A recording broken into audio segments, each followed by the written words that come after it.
اور اے موسیٰ یہ تمہارے داہنے ہاتھ میں کیا ہے؟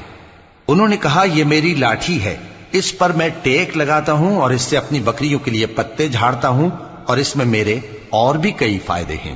فرمایا کہ موسیٰ اسے زمین پر ڈال دو، تو انہوں نے اس کو ڈال دیا اور وہ یکا یک سانپ بن کر دوڑنے لگا۔ فرمایا کہ اسے پکڑ لو اور ڈرنا مت، ہم اس کو ابھی اس کی پہلی حالت پر لوٹا دیں گے، اور اپنا ہاتھ اپنی بغل میں دبا لو کہ وہ کسی عیب و بیماری کے بغیر سفید چمکتا دمکتا نکلے گا۔ یہ دوسری نشانی ہے تاکہ ہم تمہیں اپنے بڑے بڑے نشانات دکھائیں۔ تم فرعون کے پاس جاؤ کہ وہ سرکش ہو رہا ہے۔ کہا اے میرے پروردگار، اس کام کے لیے میرا سینہ کھول دے اور میرا کام آسان کر دے، اور میری زبان کی گرہ کھول دے تاکہ وہ میری بات سمجھ لیں، اور میرے گھر والوں میں سے ایک کو میرا وزیر یعنی مددگار مقرر فرما، یعنی میرے بھائی ہارون کو، اس سے میری کمر کو مضبوط کر